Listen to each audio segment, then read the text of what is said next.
Boa tarde, que a graça e a paz do nosso Senhor e Salvador Jesus Cristo vivo venha guardar a nossa mente e o nosso coração nesse tempo que se chama hoje, mais um dia que o Papai nos permitiu viver e aprender mais sobre a sua palavra, lembrando que a quem muito é dado, muito será cobrado. Meu Deus, aquele servo que sabe que o Senhor pede e não faz, vai receber muitos açoites. Meu Deus, nós vamos falar sobre isso hoje. Graças a Deus por mais uma oportunidade de meditação nas Escrituras. Hoje nós vamos para mais 4 capítulos, estando em dia com a leitura bíblica diária, glória a Deus. Nós vamos do capítulo 12 até o capítulo 15, amém? Eu creio que tem muito aprendizado, muitas coisas que são exclusivas do Evangelho de Lucas. Você que está sendo alcançado, glória a Deus pela sua vida, por vir aqui para poder ouvir a palavra de Deus, mesmo não estando ao vivo, né? Depois sentir essa direção do Espírito Santo e pegar essa live e ouvir, e eu sei que o Senhor vai recompensar, amém? Porque tudo que a gente faz no secreto, o Pai nos recompensa publicamente, quando nós fazemos para Ele, obviamente. Boa tarde, Ivonete, paz do Senhor Jesus, querida, que Deus te abençoe. Vamos fazer uma oração? Vamos pedir ao Papai que conduza todas as coisas por meio de seu Espírito. Senhor Jesus, tudo é por Ti, tudo é para Ti, Tu é a glória. Esse tempo que nós temos, Senhor, somos mordomos, ajuda-nos, Espírito Santo, dando-nos graça para sermos bons mordomos de tudo que o Senhor nos confiou. Queremos estar como aquele servo que está preparado, Senhor, vigilante, fazendo aquilo que o Senhor nos ordenou fazer, esperando o Teu retorno, Senhor, como alguém que aguarda a Tua vinda ansiosamente, com expectativa e com alegria, com vigilância, com obediência, com fé fervorosa. Encontra-nos aqui aptos, Senhor. Quando o Senhor vier, que o Senhor encontre em nós fé. No nome de Jesus, que nós sejamos a fé que existe na terra, no tempo que o Filho do Homem voltar. Pai, o amor de muitos vai se esfriar, mas não deixe que o nosso se esfrie, Senhor. Ajuda-nos a manter as nossas candeias sempre acesas, as nossas lamparinas sempre acesas e com azeite reserva, eu te peço. No nome de Jesus. Amém? Cacá, bem-vinda, querida. Deus te abençoe. Boa tarde, paz do Senhor. Hoje nós vamos do capítulo 12 ao capítulo 15. O capítulo 12 já começa falando sobre a hipocrisia dos fariseus, né? Na verdade, o Senhor falou sobre ontem no capítulo 11, né? Nós meditamos um pouquinho sobre isso. O Senhor já estava falando com os discípulos ali, criticando os líderes religiosos. Até uma coisa que eu não falei porque eu estava na correria, que eu achei interessante, que Jesus está conversando ali, falando aquelas palavras, e os mestres da lei vão falar com Jesus. Fala: Jesus, o Senhor não está percebendo que com essas palavras, capítulo 11, versículo 45, fala assim: então um especialista da lei disse: mestre, o Senhor também insultou a nós com o que acabou de dizer. Tuas palavras nos ofenderam, Jesus. E aí Jesus vai falar assim: olha, eu vou falar para vocês também, porque Jesus estava falando dos fariseus. E aí agora eu vou falar para os mestres da lei então. Vocês também, ai de vocês, que aflição os espera, porque vocês oprimem as pessoas com exigências insuportáveis. Perdão. Lá no 52 fala assim: olha, se apossaram da chave do conhecimento, não entram no reino e impedem que outros entram. Por que eu quis frisar isso aqui? Muitas vezes, principalmente no mundo que nós estamos vivendo agora, quando a gente fala a verdade, nós somos vistos como pessoas que estão sendo ofensivas. Só que até Jesus foi confrontado, ele que é a própria verdade. Quando Jesus falava, as pessoas falavam: nossa, você me ofendeu. E sabe quando a gente prega e fala: não, desse jeito, isso não pode falar porque é politicamente incorreto. Porque assim, se você falar assim, você ofende esse grupo. Se você falar assim, você ofende. Se você falar assim, você...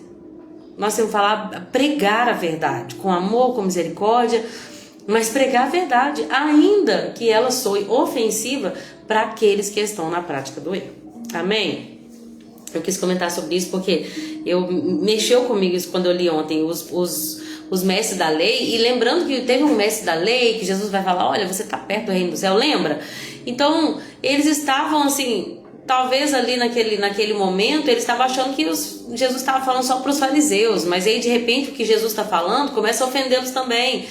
E Jesus, ele vai falar: olha, eu não tenho medo de ofender ninguém, eu vou trazer a palavra, né? E aquele que ouvir e obedecer vai viver. Mas aquele que recusar ser transformado, se arrepender, vai perecer. Amém? Então não tenha medo de pregar, tá? Não tenha medo de ser mal interpretado, não tenha medo de falar a verdade do Senhor.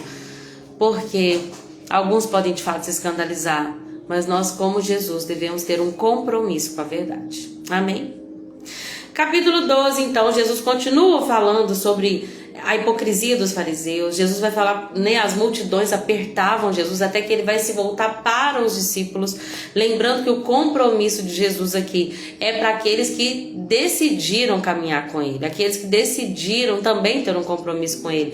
Então tinha coisas que Jesus ele se voltava para a multidão e falava, mas em muitos momentos eu tô aqui para tratar com os meus discípulos, né? Tem coisas que a gente não entende o que está acontecendo, que é a pessoa que está no mundo, que eu tô aqui, eu tô sofrendo, por que Deus tá permitindo isso comigo? Porque Deus tem compromisso com seus discípulos.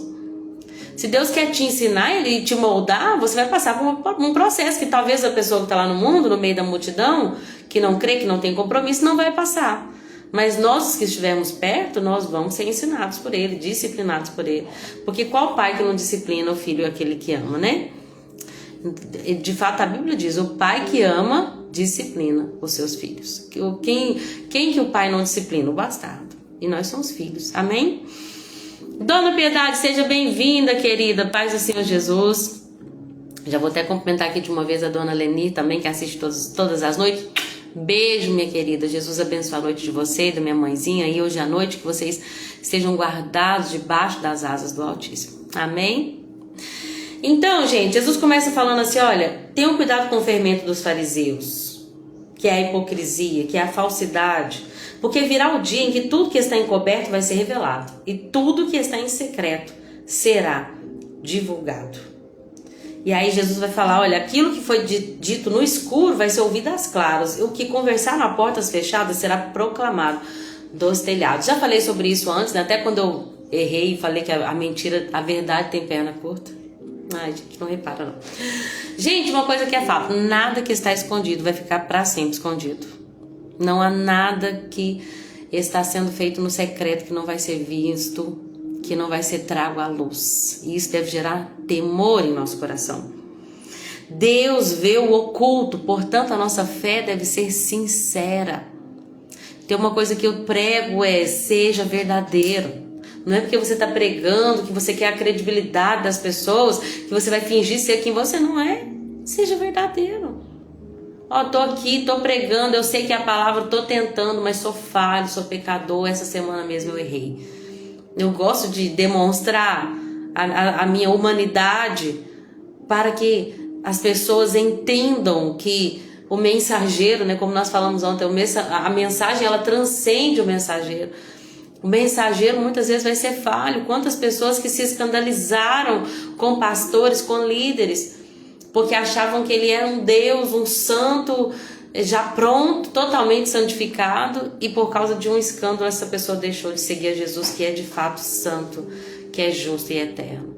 Né? Nós temos que ser muito sinceros, a nossa fé deve ser sincera. Eu não posso aparentar uma fé e vestir uma capa de religiosidade e sendo que aquilo não é verdade. Porque Deus vê o oculto. E aí Jesus vai falar assim, olha, vocês têm que entender que vocês não têm que ter medo dos homens, aqueles que podem tirar a sua vida, mas não podem fazer nada com a sua alma. Tenham medo de Deus, que além de tirar a tua vida, pode lançar a sua alma no inferno. Ou seja, nosso temor não deve ser com o que os outros pensam, com o que o homem pensa a nosso respeito, com o que o homem pode fazer com relação a nós mesmos. Nosso temor deve estar em Deus. O que Deus está pensando? Será que Deus vai se agradar dessa atitude? Temos que pesar na balança sempre. O que Deus faria? O que Jesus faria? Estou ouvindo o audiobook daquele livro, Em Seus Passos, o que faria Jesus. Eu estou no início ainda, estou no capítulo 3, mas assim, já está mexendo muito comigo. Se nós todos os dias, o tempo todo, exercitássemos isso, o que Jesus faria nessa situação? Jesus comeria isso que eu estou comendo? Essa quantidade que eu estou comendo? Jesus falaria essas palavras? Jesus iria ou não nesse lugar? Como Jesus faria se ele tivesse um filho? E isso nós devemos sempre nos perguntar. Jesus começa a falar sobre como nós somos importantes. Ele vai dizer assim, olha, vocês devem temer a Deus. Qual é o preço de 5 pardais? 2 moedas de cobre? E Deus não esquece da criação. Deus não esquece de nenhum pardal, mesmo ele não tendo diante dos homens valor nenhum. Até o cabelo da sua cabeça está contado, estão todos contados, cada fio de cabelo. Então não tenham medo, vocês são mais valiosos do que um bando inteiro de pardais. E aí Jesus vai falar, olha, aquele que me confessar aqui na terra, eu vou confessar diante de Deus, na presença dos anjos de Deus lá no céu. Mas quem me negar aqui na terra será também negado diante dos anjos de Deus. Ou seja, gente, é na terra que a gente compra o ticket. É na terra que a gente compra a passagem. Como que vai ser no céu? Depende de como nós reagimos acerca do Filho de Deus na terra. Aquele que negar Jesus diante dos homens vai ser negado, ele vai negar essa pessoa diante dos anjos. E aquele que confessar Jesus diante dos homens, o próprio Jesus também o confessará, o testificará dele diante dos anjos. É aqui na terra, nossa fé deve ser pública. Não adianta eu ser um 007 crente, né? Eu tenho que ser uma pessoa que vive em conformidade com aquilo que eu creio. Porque senão, na verdade, a fé ela é acompanhada de obras. Se eu creio em Jesus, se eu amo Jesus, as minhas atitudes demonstram que ele é o meu mestre, que eu sou discípula dele, que eu procuro andar da maneira como ele andou. Agora, se eu não creio, então eu não vivo. E aí é a minha fé diante dos homens, de como eu criei, de como ela foi pública ou não, de como as minhas obras testificaram dela ou não, de como as minhas palavras testificaram dela ou não. E aí eu vou receber a recompensa de acordo com as minhas ações, né? Todas as nossas ações geram consequência, boas ou ruins.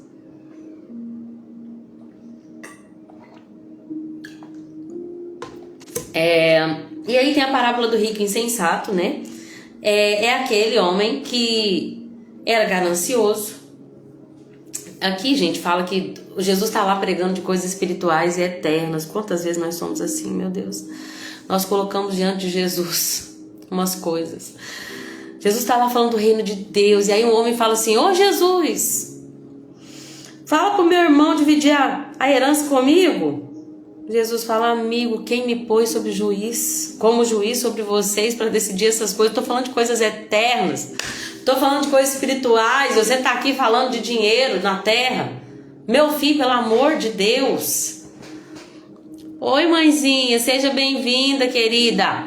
Beijo, te amo. Como é que tá o Ian? Tá bonzinho? Espero que ele tenha melhorado, já oramos por ele, viu? Jesus vai falar, gente, guardem-se de todo tipo de ganância, porque a vida de uma pessoa não é definida pela quantidade de bens que ela possui. Ah, Jesus, pede ele para dividir a herança comigo, porque se ele dividir a herança, minha vida vai ser melhor, porque com o dinheiro eu vou ter isso, eu vou ter aquilo. A vida de uma pessoa não é definida pela quantidade de bens que ela possui. Uma pessoa, e é claro que a gente não pode generalizar, né? Esses dias o Edmundo chamou nossa atenção, né, mamãe?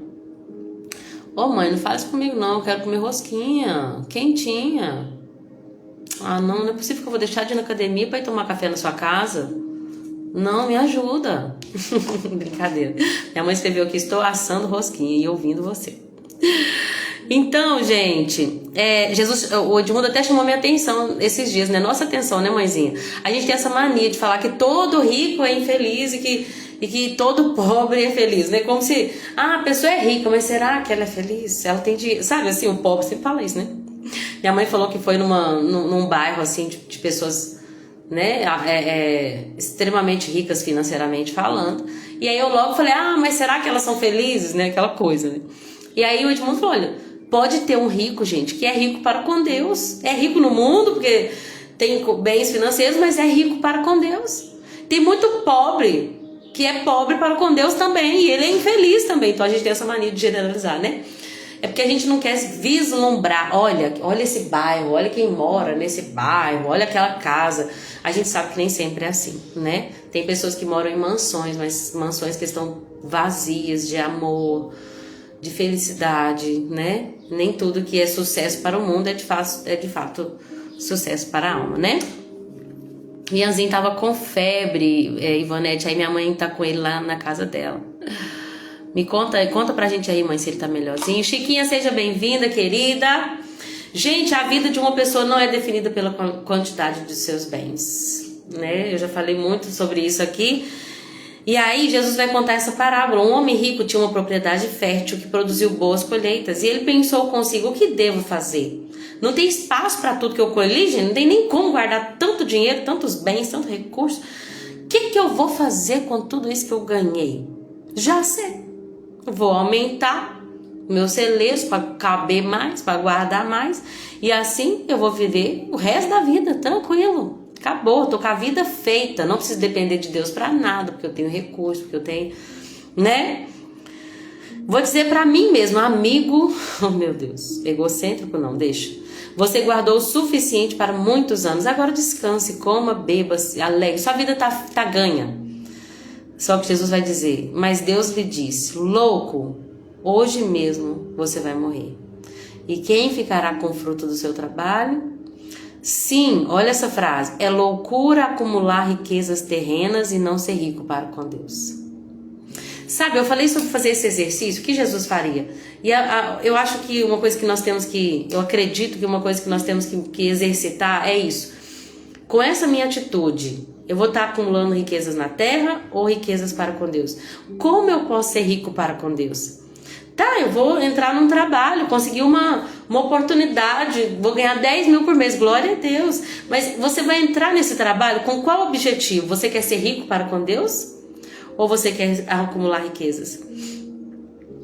Porque Jesus está dizendo, olha, é loucura acumular riquezas terrenas e não ser rico para com Deus.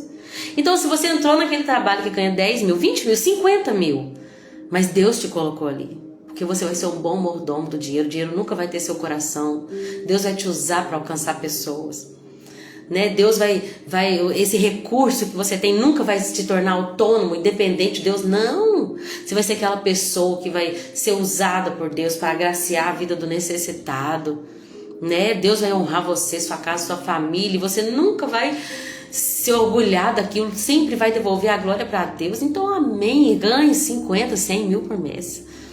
Mas não se esqueça de ser rico para com Deus. Que o objetivo desse trabalho seja para enriquecer para com Deus. Amém? Nós vamos até falar sobre trabalho aqui, né? Vamos continuar então. Eu vou chegar lá. Jesus começa a explicar, gente, a partir de então, que nós devemos confiar na providência de Deus. Ele vai dizer assim, olha, por isso que eu estou dizendo para vocês, não se preocupem. Não se preocupem. Não se preocupem com a vida diária, se vocês vão ter o que comer, se vocês vão ter o que vestir. Porque a vida é mais importante do que a comida. E o corpo é mais importante do que a roupa. Você pode ter as melhores comidas, mas se você não tiver vida, o que vai adiantar? Você pode ter as melhores roupas, mas se você não tiver corpo, o que vai adiantar? O corpo é mais importante do que a roupa. A vida é mais importante do que a comida.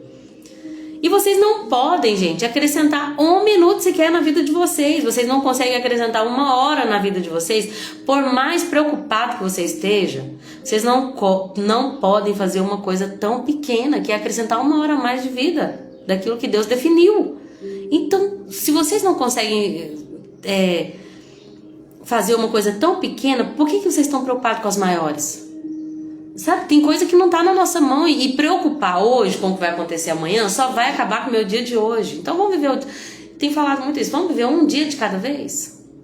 Vamos viver o dia de hoje. Qual que é o leão que hoje nós temos que matar? Nós vamos matar com a graça de Deus, sempre dando graças. Hoje eu acordei de manhã e a mãe do Luca, né, a Andressa, sempre que eu gosto muito de ver os stories dela, porque Deus usa muito a história de vida dela para falar comigo. Ela que é a mãe do Luca, né, que é tão especial, tem paralisia cerebral, e o sorriso dele, Deus fala tanto comigo. E hoje, quando eu acordei de manhã, eu vi ela fazendo uma postagem de uma mãe que está passando por necessidade financeira desde que o filho dela nasceu. O filho dela também passou por uma apoxia, acho que é apoxia que fala, que é quando falta oxigênio no cérebro, no nascimento ali. E esse menino também veio com, né, acabou sofrendo muitas complicações. Ela e o marido foram para Curitiba para um tratamento, o menino começou a convulsionar. E desde, não sei se maio, eles estão lá, sem trabalhar, cuidando. Gente, eu vi ela colocando o despertador para despertar, para dar os remédios. Se eu não estiver enganado, de meia em meia hora tem que dar remédio para ele. E sabe essa criança que tem, acho que ele nasceu em março ou maio, tem poucos meses, ela tá dando assim, convulsões uma atrás da outra. Se eu não estiver enganada, em 12 horas, eles fizeram um exame que ela deu 80 convulsões. Gente, meu Deus. E a mãe chorando e falando, olha, vocês não sabem o que é ver um filho passar por uma convulsão. Cada vez que ele convulsionava, a mãe do Luca falando, parece que um pedaço do seu coração fica ali. Agradeça. Ela fala, não reclame, não reclame. E eu tenho tentado sempre viver cada dia tentando encontrar os motivos para agradecer e não procurar aquilo que eu ainda não tenho. Guardem-se de todo tipo de ganância. Nós temos muito essa mania, né? Meu carrinho tá me dando um trabalhinho. Às vezes eu fico, Senhor, queria meu carro novo já, pai. Que dia que meu carro novo vai chegar? Hoje eu peguei uma manga do pé, gente. Eu tava começando a amarelar. Eu peguei a manga do pé. Só que ela não tava boa, ela tava verde.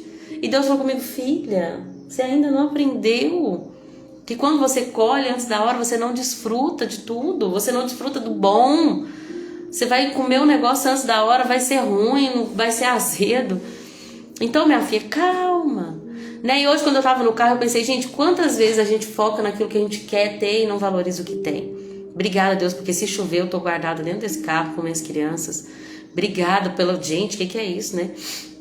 Antigamente, as crianças que moravam nas roças tinham que caminhar. Minha sogra mesmo me contou isso. Depois você me comenta aqui, se você estiver vendo essa live, Vanilda, que ela falou que sempre vê depois, né? Minha sogra querida. Depois comenta o quanto que você andava para ir pra escola. Gente, o que é isso? Você poder pegar um carro e deixar seu filho na porta da escola com um beijinho, uma unção de óleo na testa. Que é isso? Muito bom. É maravilhoso. Então agora eu não vou perder a gratidão pelo que eu tenho, pensando naquilo que eu não tenho. Meu Deus, eu fiquei um tempo sem celular, gente. Como foi ruim ficar sem celular, troca de celular, troca a senha, tudo, e aplicativo, e perdia tudo.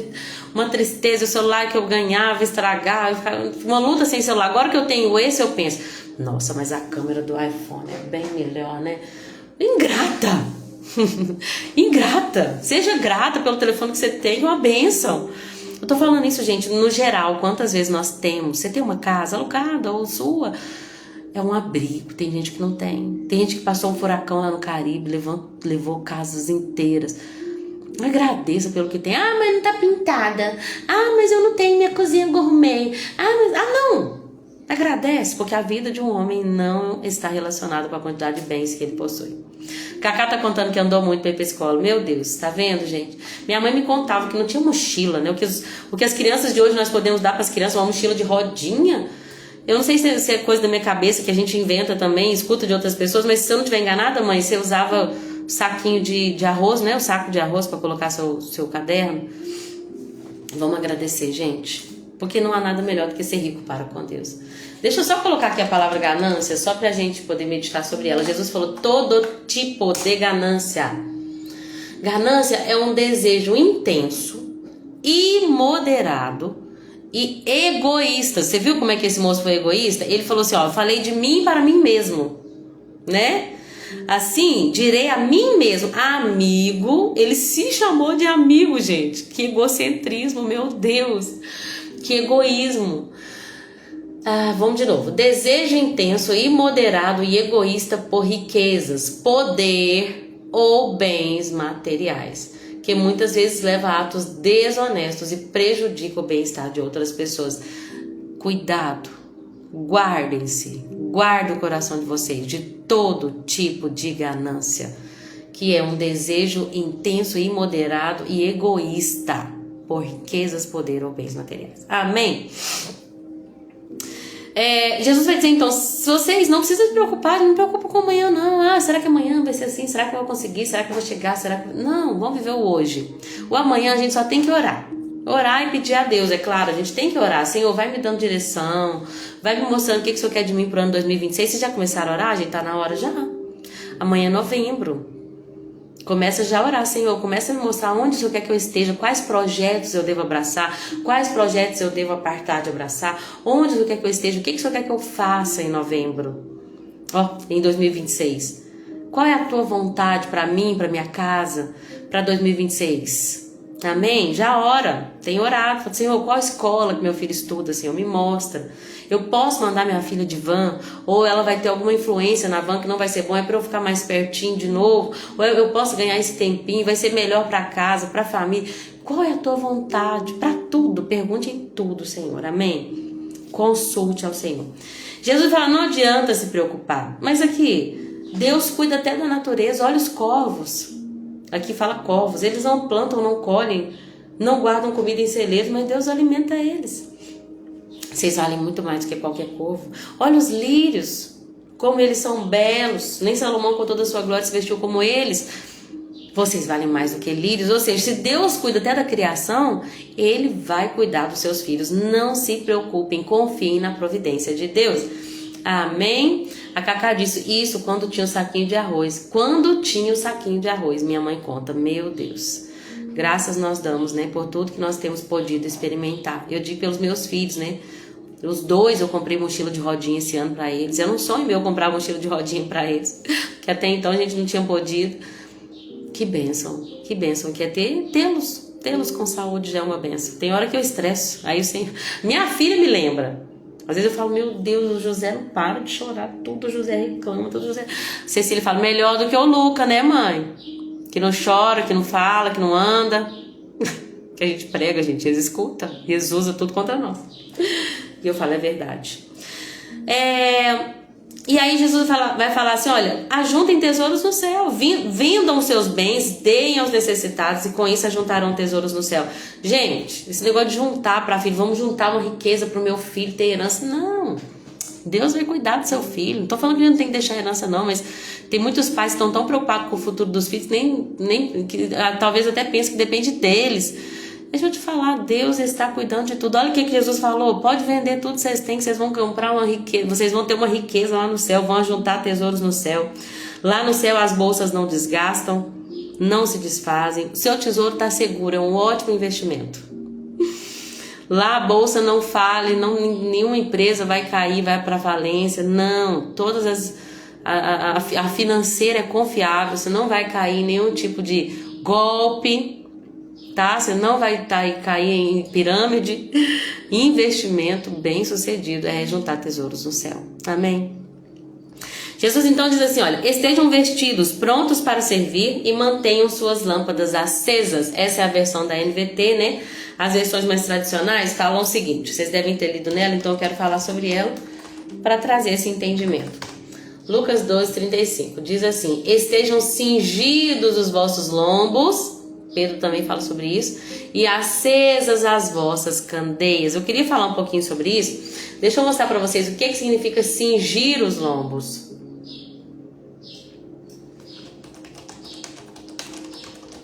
Naquela época era muito comum os homens usarem túnicas compridas. Ó, deixa eu pôr aqui, vai ficar mais fácil.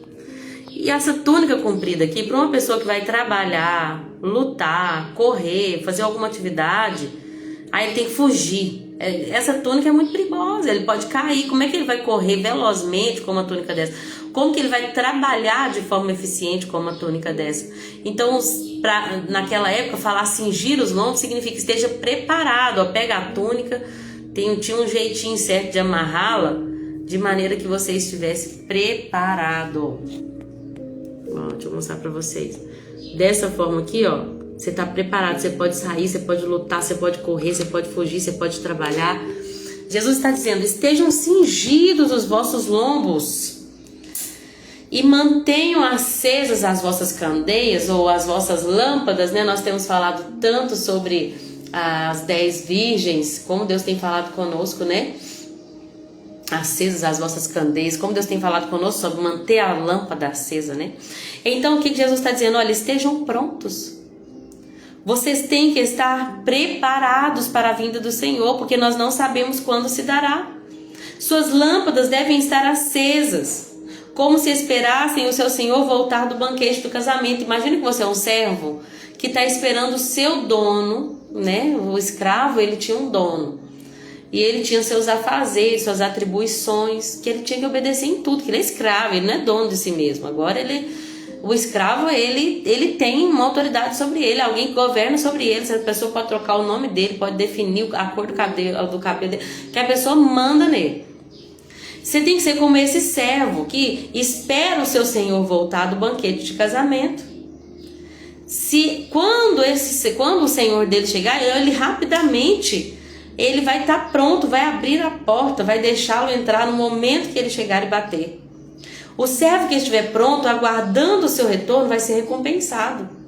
Olha, o próprio Senhor vai se vestir de servo, vai indicar aonde ele se sentará e vai servir.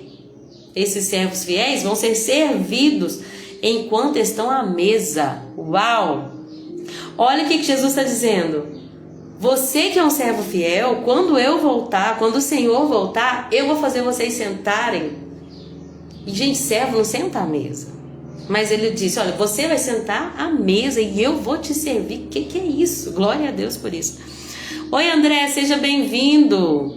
Boa tarde, como você está? Nós não conversamos mais, né? Falando de 2026, quem sabe, né? E aí, gente, ele está dizendo, olha, o oposto também pode acontecer. Se quando o Senhor chegar, esse servo estiver despreparado, se ele pensar assim, eu acho que ele não vem por agora, e começar a maltratar aqueles a quem ele deveria servir e alimentar.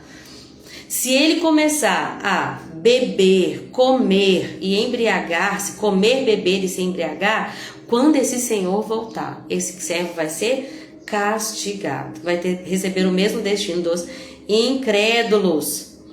Gente, isso é muito sério. Jesus está dizendo, estejam preparados, como se eu fosse voltar a qualquer momento. Jesus vai voltar agora, como ele espera que eu esteja, como meu coração deve estar. Tem algo que eu preciso me arrepender? Tem alguém que eu tenho que ligar e pedir perdão? Tem alguém que eu tenho que perdoar? Esteja preparado, como se você soubesse assim, olha, Jesus vai voltar às 16 horas da tarde. O que você faria nessas 1h30 que você ainda tem? E aí, o versículo 47 mexeu muito comigo quando eu li ele, e estudei um pouquinho sobre ele. Fala assim, ó, o servo que conhece a vontade do seu Senhor e não se prepara, nem segue as instruções dele, será duramente castigado. Mas aquele que não conhece a vontade do seu Senhor e faz alguma coisa errada, também será castigado, mas com menos severidade. Pois a quem muito é dado, muito será cobrado. Aqui nós vimos Jesus falar de um servo que está preparado, que está pronto, e aí ele começa a falar do servo que não estava preparado. Ele vai dizer que existem 2 tipos de açoites. Tem um servo que vai ser muito açoitado, e tem um que também vai ser açoitado, mas vai ser mais brando o seu castigo, vai ser menos severo. E aí, qual que é a abordagem sobre o que é que vai definir se o castigo vai ser muito ou se vai ser pouco? A Bíblia, Jesus está dizendo sobre um servo que conhece a vontade do Senhor, mas não se prepara nem segue as instruções. E esse vai ser muito castigado. Por quê? Ele sabia o que deveria fazer e não fez. Tem o outro servo que não sabia o que tinha que fazer. Ele não sabia qual era a vontade do Senhor dele. Ele também vai ser castigado. Por quê? Porque o servo tem que saber o que o Senhor quer, né? Se ele não sabia, ele pegou por ignorância. Ele fez o que era errado por ignorância. Mas cabia a ele saber a vontade do seu Senhor. Então ele vai receber um castigo, um açoite menos severo. Quando Jesus então conclui dizendo, a quem muito é dado, muito será cobrado. Como que a gente pode aplicar para os nossos dias, gente? Vocês estão aqui ouvindo uma live sobre a palavra de Deus. E tudo que eu aprendi no decorrer desse ano, e todas as vezes que eu li a Bíblia, mas principalmente esse ano, tudo que eu aprendi vai me ser cobrado se eu não realizar. A pessoa que não busca conhecer a vontade de Deus, não busca conhecer a palavra, que não se interessa, qual que é a vontade de Deus? Não sei, eu tenho outras coisas aqui, eu estou distraído com tantas outras coisas, ela também vai ser punida.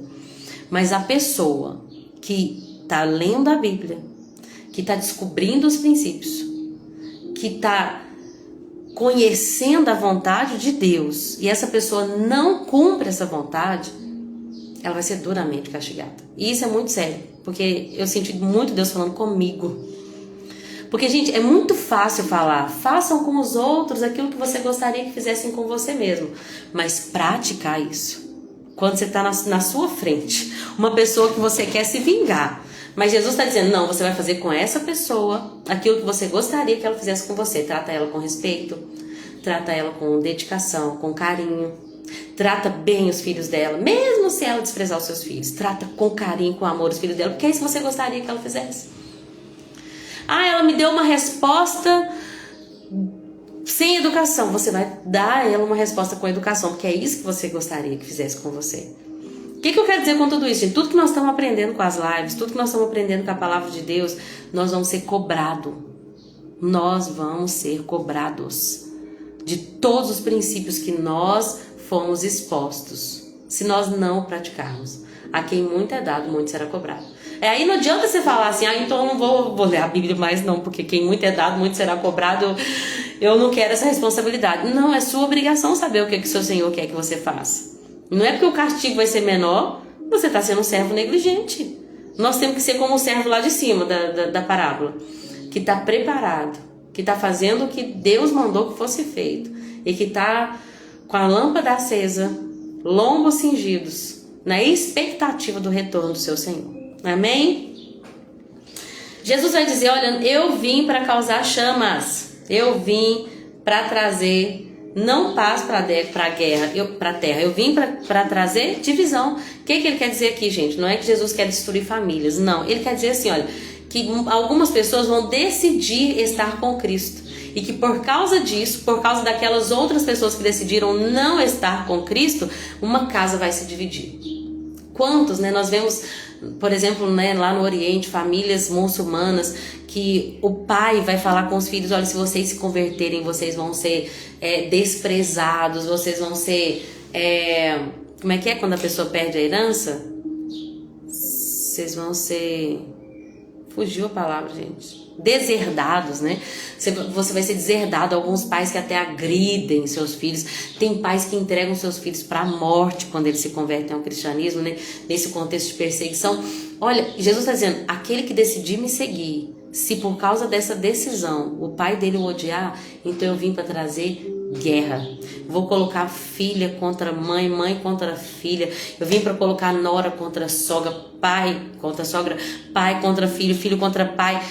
Porque aqueles que decidirem me seguir, eles têm que me amar mais do que a sua própria família, né? Nós vamos ver Jesus falar sobre isso. Lucas 14, 25. Jesus se volta para uma grande multidão e ele diz assim, olha, se alguém me segue, amar pai, mãe, esposa, filhos, irmãos e irmãs, e até mesmo a própria vida mais do que a mim, não pode ser meu discípulo. Por isso que Jesus veio trazer divisão. Se dentro de uma casa tem uma pessoa que vai lutar contra o evangelho, então nós não vamos abrir mão disso, e isso vai trazer divisão, guerra, chamas. Mas Jesus está dizendo, olha, aí Jesus vai começar a falar sobre como nós temos que ficar atentos aos sinais espirituais. Nós já falamos sobre isso, né? Quando a gente fez essa leitura em Mateus e Marcos, eu não lembro se tem em Marcos também, que fala dos fariseus. Que os fariseus, eles conseguem identificar muito bem, né? Os homens conseguem identificar muito bem os sinais físicos. Opa, eu acho que do jeito que o céu está vermelho vai chover. Mas que não consegue identificar os sinais espirituais, daquilo que Deus está fazendo na terra. São cegos espirituais.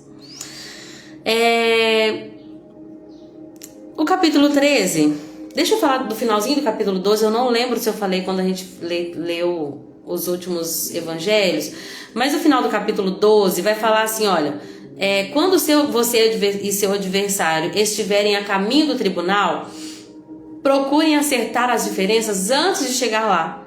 Do contrário, pode ser que o acusador te entregue para o juiz e o juiz a um oficial que vai lançar você na prisão.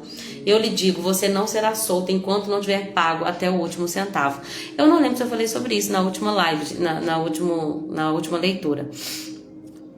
Mas que vai falar assim, olha, às vezes você está com alguém, você tem algum embate com alguém, e Jesus está dizendo assim, olha, resolva o problema que vocês têm o mais rápido possível. Porque pode ser que esse seu amigo que vocês estão indo para o tribunal para resolver suas diferenças, ele te entregue para o juiz e o juiz vai te entregar para um oficial, o oficial vai te lançar na prisão. Eu te digo, você não vai ser solto, você que vai ser preso. Por que eu estou dizendo isso? Uma vez, quando a gente estava lendo isso, eu acredito em Mateus, Jesus falou comigo, olha, às vezes você tem um embate contra alguém, você está tão certo que você está certo. E Jesus está dizendo, olha, procurem resolver as diferenças de vocês, porque pode ser que se você continuar seguindo nesse caminho e chegar até o tribunal, pode ser que você que está errado, seu adversário vai estar certo. E aí ele vai te entregar para o juiz vai te entregar para o oficial, ele vai te prender e você vai pagar até o último centavo. Ou seja, naquilo que tiver a sua mão para fazer, tenha paz com todo mundo, reconcilie-se com quem você precisa se reconciliar. Para que talvez você esteja até certo mesmo, mas talvez se você estiver errado, você não tenha que pagar por isso. Então resolva antes, amém? Eu digo não tenha que pagar por isso assim, porque você não cedeu ao pedido de perdão, que você não cedeu à reconciliação. Talvez você que está errado e o juiz vai te condenar, né?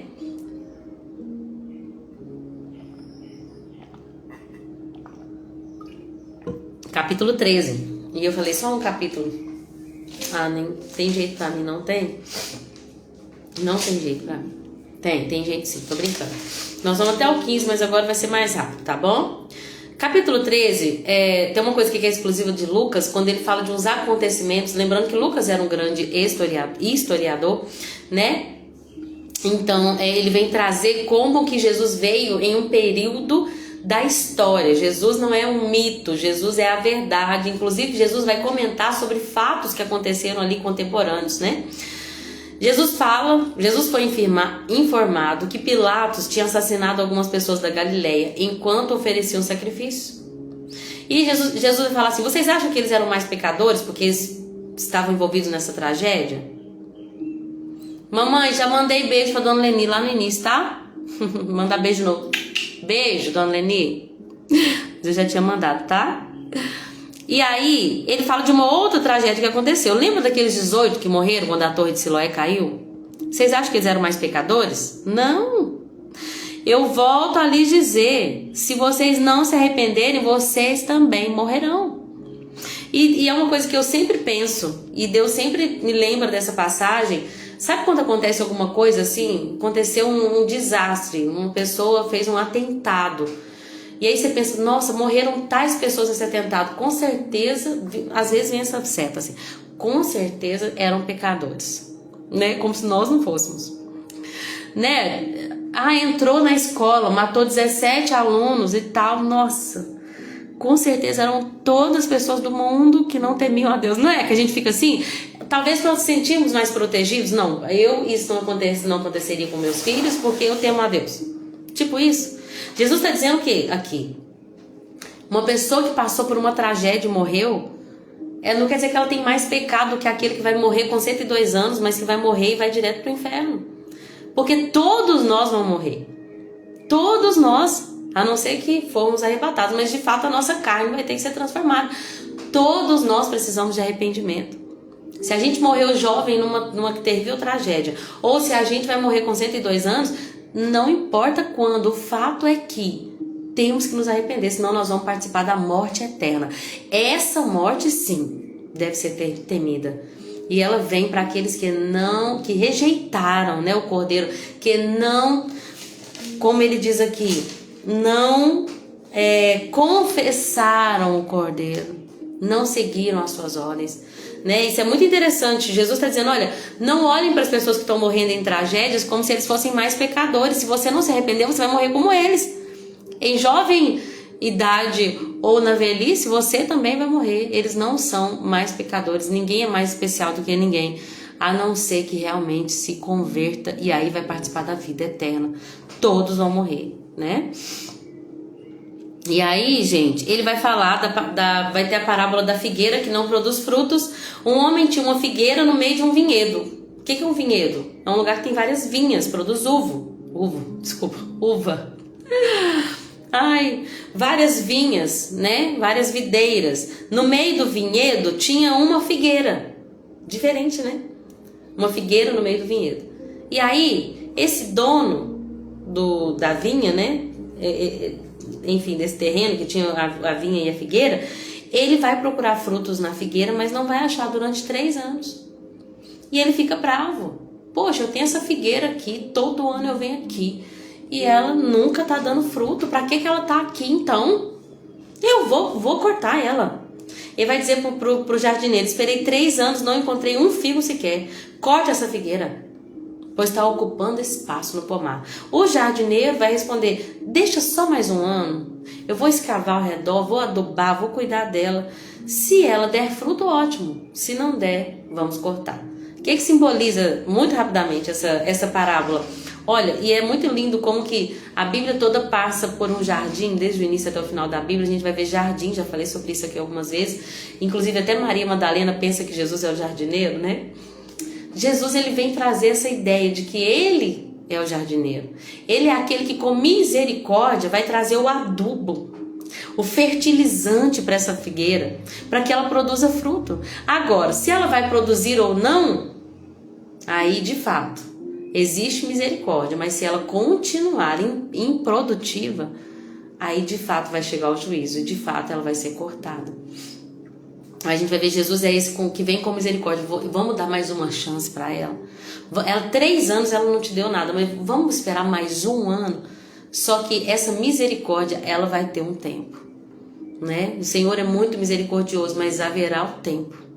Se uma pessoa não reconhecer até o fim de sua vida, até o dia que Deus determinou, vai ter passado o tempo. E a árvore que não produz fruto, ela vai ser cortada e vai virar lenha, né? Só serve para ser queimada. Jesus vai curar no sábado uma mulher que havia 18 anos que estava sem conseguir endireitar-se, né? Estava corcunda, e isso por causa de um espírito imundo, impuro. Jesus então vai tocar nela, vai curá-la, e isso era um sábado. Os fariseus, né, o chefe da sinagoga vai ficar indignado. Vocês podem vir aqui todo dia, segunda a sexta, de domingo a sexta, né? No nosso caso. Mas no sábado não. Sábado não é dia para curar ninguém.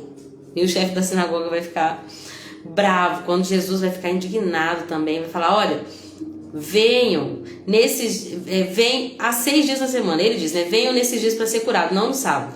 O Senhor, porém, respondeu: hipócritas, vocês não desamarram no sábado o boi ou o jumento do estábulo, levam ele para ele beber água, levam ele na manjedoura. Essa mulher que é filha de Abraão, vocês vão ter menos misericórdia dela do que de um jumento, de um boi. Ela é filha de Abraão, estava mantida presa por Satanás por 18 anos. Gente, 18 anos é muito tempo, é uma vida já. Não deveria ela ser liberta mesmo que no sábado? As palavras de Jesus envergonharam seus adversários. Vocês se preocupam mais com o jumento. No sábado vocês se preocupam com o jumento. Dão para o jumento o que comer, dão para o jumento o que beber. E vocês acham ruim, vocês não conseguem celebrar uma vida que estava amarrada, aprisionada por Satanás.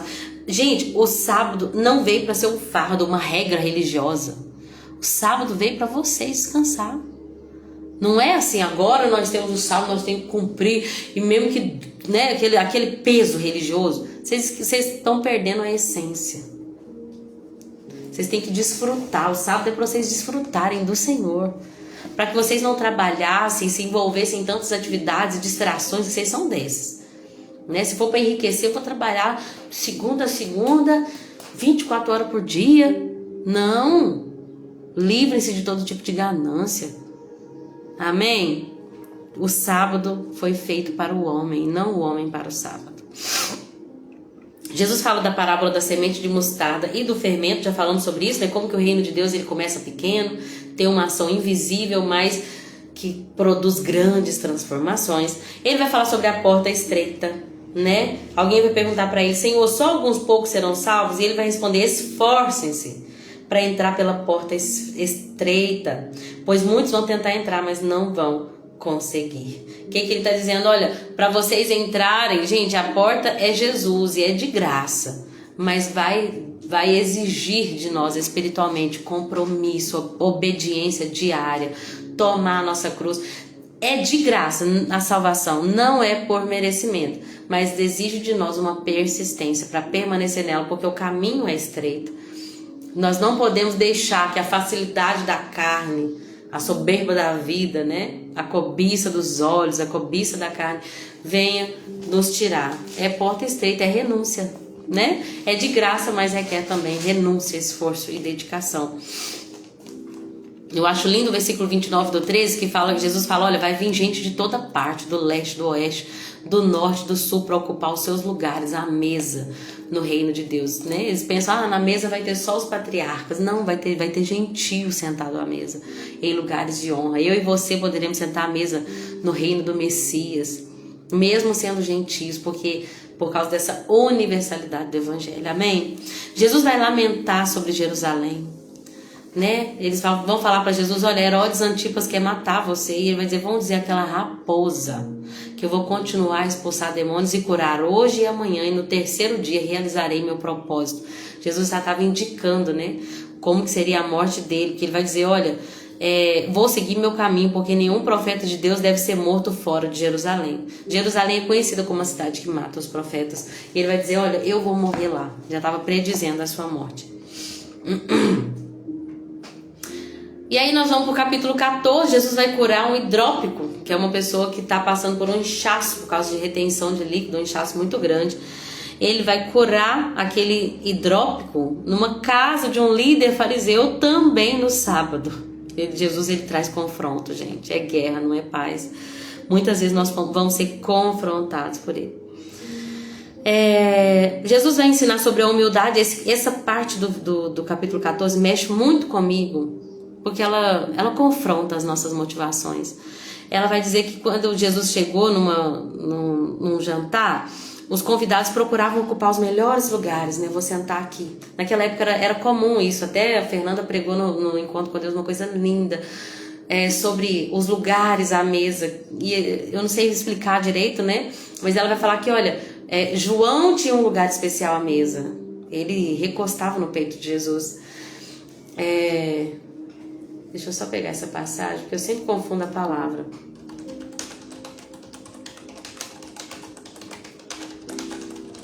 Ela vai dizer,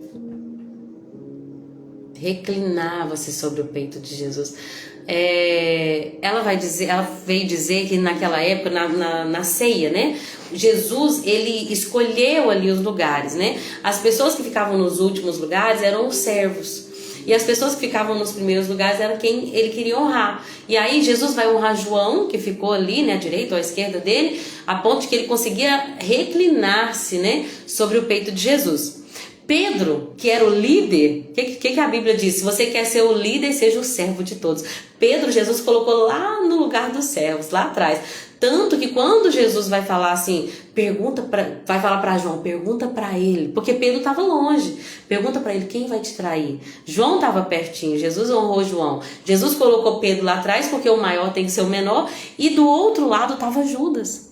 Porque Jesus vai falar assim, olha, aquele que põe a mão na minha... Como é que fala, gente? Aquele que põe a mão no meu prato.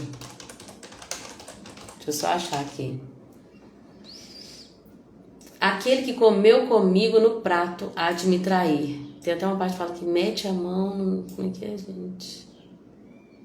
O que põe comigo a mão no prato. Ou seja, até o final Jesus estava tentando ali, lutando pelo coração de Judas, porque Jesus colocou Judas numa posição de honra. João estava do lado de cá, escutou Pedro falar, pergunta para ele, e Jesus fala para João, aquele que mete comigo a mão no meu prato. Agora eu lembrei. Ou seja, Judas estava perto de Jesus, porque para colocar a mão no prato de Jesus ele tinha que estar perto. Então naquela época tinha toda essa questão, né, da honra, dos lugares de honra para sentar à mesa. E aí Jesus está vendo as pessoas procurarem os melhores lugares. Deixa eu só colocar o videozinho aqui, pular, ok. Então Jesus via que as pessoas estavam procurando os lugares de honra, e ele vai dizer assim, gente, quando vocês forem convidados para uma festa, não procura o lugar de honra, o lugar que você vai ser mais visto, mais honrado, não, se assenta lá atrás, porque quando o dono da festa chegar, o anfitrião, se ele vê que você está atrás e você é digno de maior honra, ele vai te falar, o que você está fazendo aí? Vem sentar aqui na frente comigo, você vai ser honrado diante de todos. Agora, se você procura se honrar e você senta num lugar e chega alguém que tem mais honra que você vai passar uma vergonha, porque o dono da festa vai chegar e falar assim, você pode me dar licença, por favor? Chegou um convidado que eu quero muito honrar, sobrou só os lugares, você senta lá atrás. Então o que Jesus está dizendo? Olha, sejam humildes, porque a quem se humilhar será exaltado, e quem se exalta será humilhado. Não procure os melhores lugares, não procure status. No reino de Deus, a humildade, a simplicidade é valorizada, muito acima do status.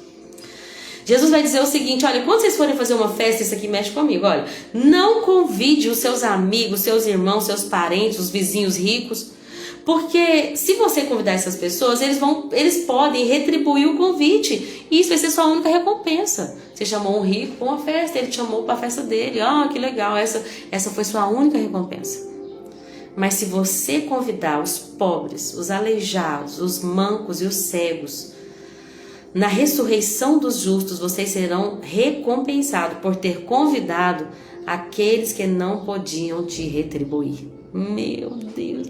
Isso me lembra de 1 Coríntios 13, que fala que o amor, ele não busca seus próprios interesses. Meu Deus. O verdadeiro amor é desinteressado. Versículo 5. O amor não se porta com indecência, não busca os seus próprios interesses, não se irrita, não suspeita do mal, não folga com a injustiça, não mais folga com a verdade. Tudo sofre, tudo crê, tudo espera, tudo suporta. Gente, que coisa linda. Chama. Eu vou chamar para um café aqui em casa. Quem? Vou chamar aquela pessoa que, sei lá, pode me dar um cargo na igreja, ou que pode me ajudar quando eu precisar dela num projeto, sabe? Aquela coisa da vantagem. Não, chama uma pessoa que nunca vai conseguir te retribuir à altura. Porque assim você será recompensado pelo Pai que está no céu. Meu Deus, gente. E agora que você escutou tudo isso que você leu, você vai ser cobrado disso, assim como eu. Senão a gente vai receber muitos açoites. Jesus nos ensina, Senhor, ensina-nos, Espírito Santo, a viver esse amor.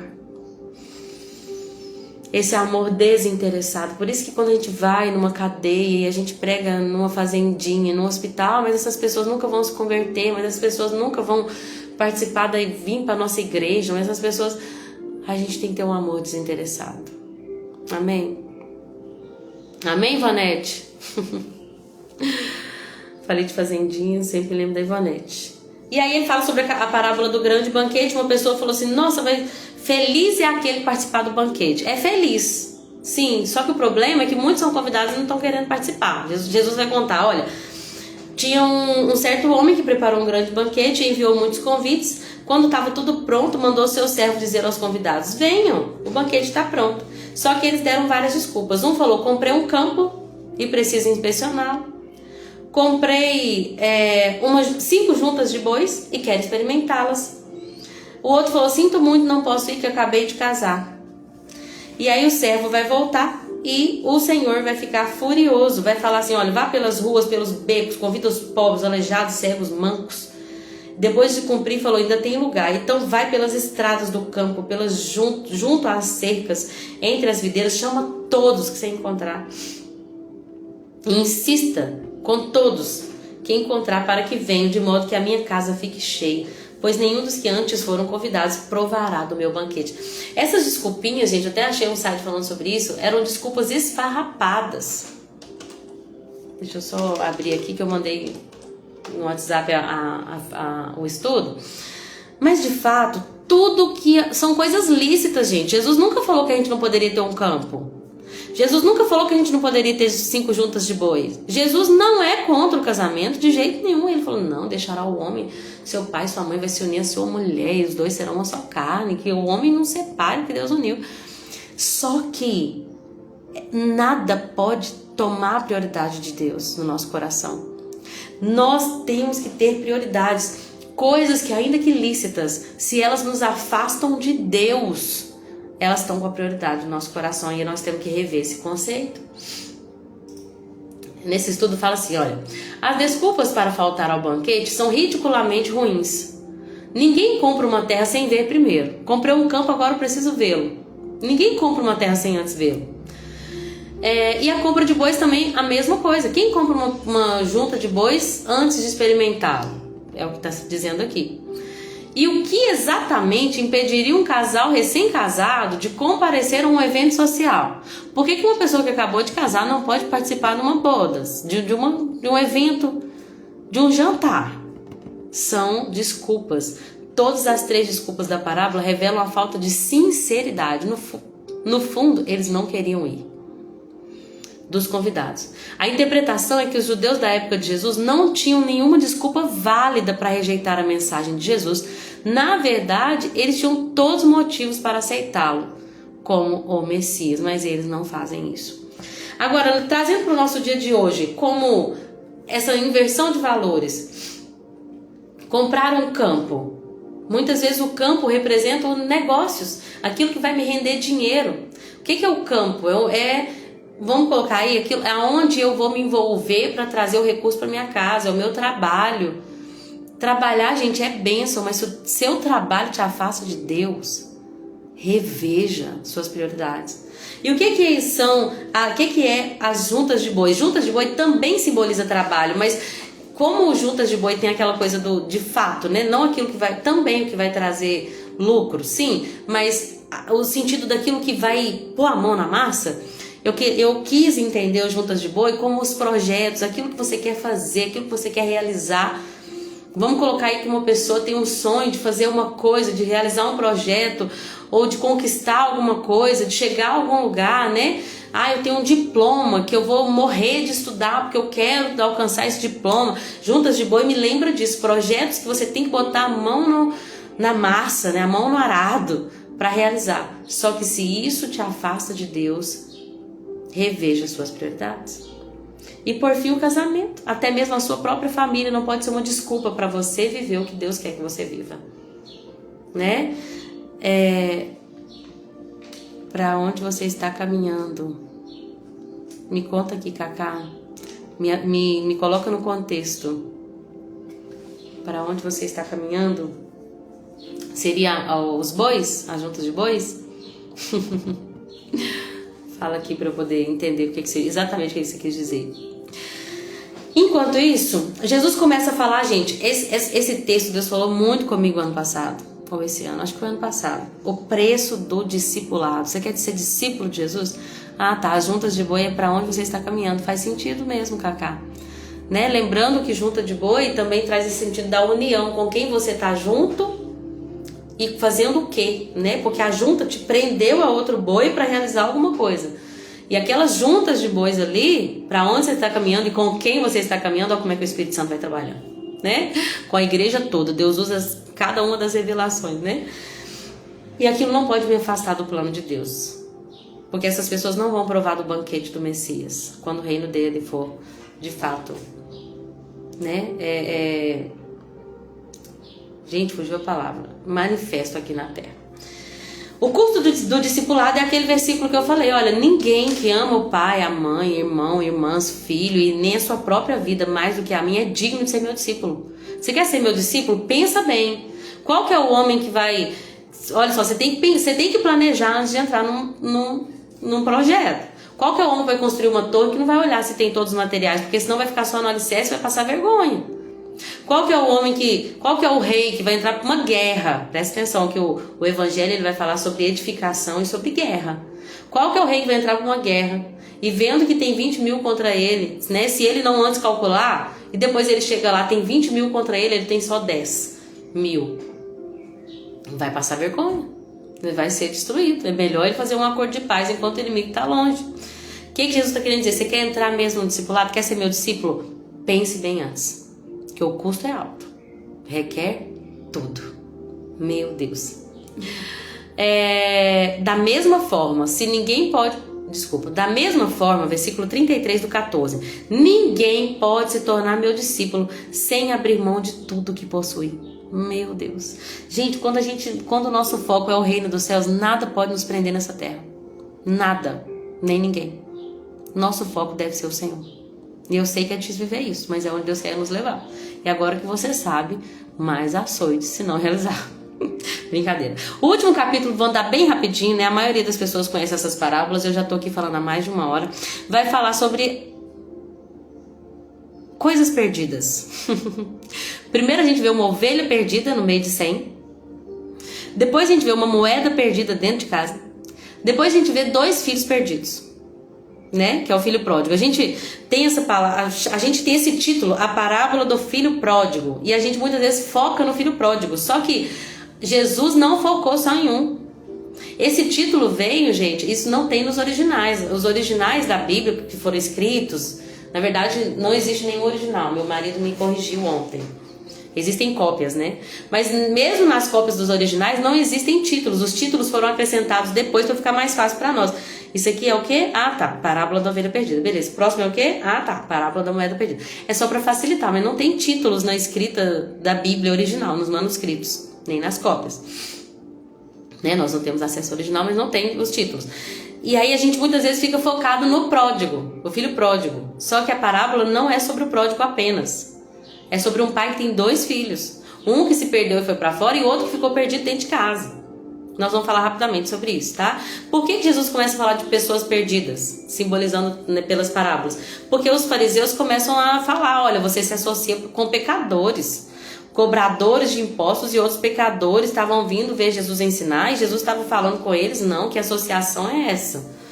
E aí Jesus começa a falar essas parábolas, olha, se um homem tiver 100 ovelhas, ele vai buscar a que se perdeu, deixando as 99 seguras, né? Vai deixar as 99 no pasto e vai buscar a perdida. O que significa isso? Deus se importa com cada ovelha, individualmente, e ele se esforça para buscar aquela que se perdeu. Né? Isso já era para acabar com os fariseus. Olha, esses homens são perdidos e Deus se importa individualmente com cada um. Ele se importa tanto que ele deixa as 99 que estão seguras e ele vai se esforçar para buscá-la, vai colocá-la nos ombros, vai trazer para casa e ainda vai fazer uma festa com os vizinhos e com os amigos quando encontrá-la. Porque vai dizer, olha, encontrei a minha ovelha que estava perdida. Da mesma forma, há mais alegria no céu. Já pensou, gente? Tem festa no céu quando um pecador perdido se arrepende, do que por 99 justos que não precisam se arrepender. E aí ele conta já, essa se perdeu, tá fora do rebanho. Foi lá, buscou e trouxe de volta. Agora ele conta a parábola de uma moeda que se perdeu dentro de casa. Gente, tem muitas pessoas que estão dentro da igreja e estão perdidos. E estão desviados. Estão lá dentro, mas estão perdidos. Aquela mulher tinha 10 moedas de prata, né? Da dracma, né? 10 dracmas. E ela perde uma. E aí, o que ela vai fazer? A moeda tá lá, dentro da casa. Ela não tá do lado de fora que nem a ovelha. Ela vai dar uma limpeza. Vai acender a lâmpada. Né? Às vezes a gente precisa disso. Ó, vamos descobrir o que tá perdido aqui? Traz luz. Traz Jesus, que é a luz. Acende a lâmpada, pega uma vassoura e começa a varrer. E procura com cuidado até encontrar. Quando ela encontra aquela dracma perdida, ela se alegra. Chama os amigos, chama as vizinhas e fala, gente, vamos fazer uma festa, que eu achei minha moeda perdida. Da mesma forma, há mais alegria. Há alegria na presença dos anjos de Deus, quando um único pecador se arrepende. E aí conta a parábola do filho perdido, que na verdade é do filho também, que não se perdeu, mas que estava perdido, corrompido seu coração. Por quê? Aquele filho pródigo que vai querer a morte do pai dele antes da hora, que já quer acesso à herança, né? Ninguém recebe herança antes da morte, mas ele já quer. Ele quer usufruir dos recursos sem o pai. E ele fala, pai, me dá a minha herança porque eu quero curtir a minha vida. O pai então entrega para ele os recursos e ele vai embora e gasta dissolutamente. Desperdiça com aquilo que não presta, né?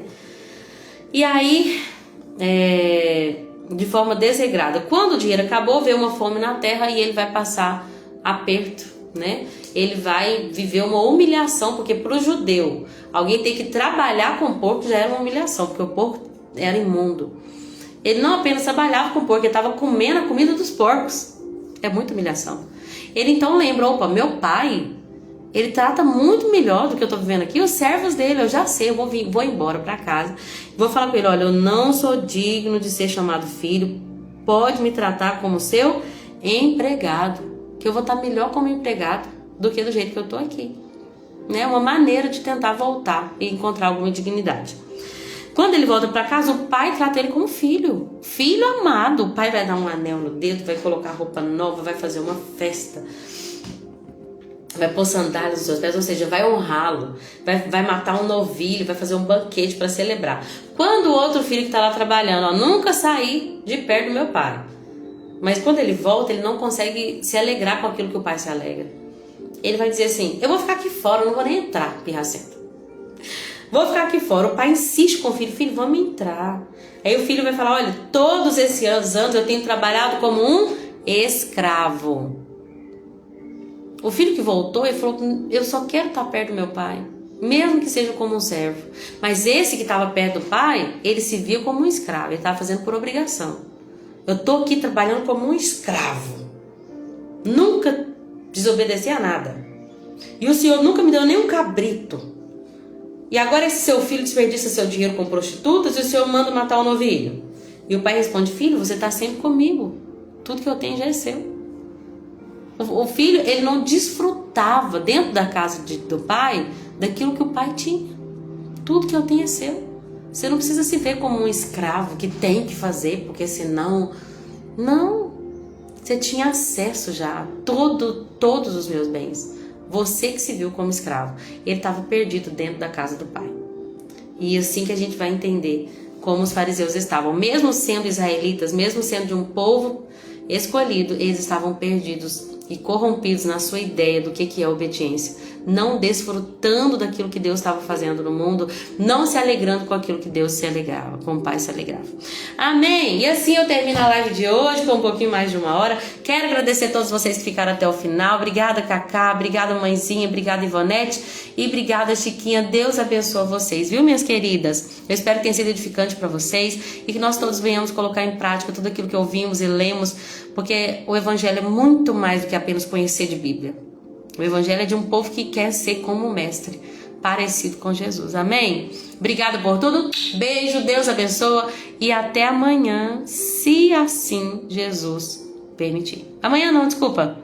Que Deus te abençoe grandemente. Seus lives têm sido bênção na minha vida. Minhas tardes são abençoadas com você. Ah, Cacá, que bênção. Que linda essa mensagem. Me trouxe muita alegria, viu? Eu me alegro porque minhas tardes também têm sido tão abençoadas. Que bom que estou com vocês aqui. Nossa, é uma honra para mim ter vocês aqui, viu? E obrigada, gente, por tudo, pela companhia. Vocês que assistiram depois, né? Às vezes eu não falo aqui porque eu sei que tem muita gente que vê depois. Eu me alegro demais. Eu sei que é pro Espírito e é o Senhor quem vai recompensar, mas eu quero agradecer de coração, viu? Jesus te abençoe também, Cacá. Que honra você trabalhando e ouvindo a live, gente. Nossa, quantas vezes eu tava lavando vasilha, escutando homens e mulheres de Deus e me edificando, colocando um foninho e limpando a casa que nem a mulher que perdeu a dracma. É uma honra pra mim, viu? Nossa, glória a Deus. É só pelo Espírito. Amém, Ivonete querida. Beijo, viu? Deus te abençoe. Jesus te abençoe também. Amanhã é sábado, gente. Então amanhã eu não apareço aqui, tá? Mas não deixem de ler a Bíblia todo dia. É o maná. Amanhã mais 3 capítulos de Lucas. Domingo mais 3 capítulos de Lucas. Hoje foi até o 15, 16, 17, 18, 19, 20, 21. Segunda-feira a gente termina Lucas, né? 22, 23, 24. E aí na terça-feira a gente já vai começar o Evangelho segundo escreveu João. Aquele que reclinava no peito de Jesus. Tinha uma visão totalmente diferente. Vai ser bênção. Jesus é maravilhoso. Então, segunda a gente volta, tá bom? Beijo com Deus.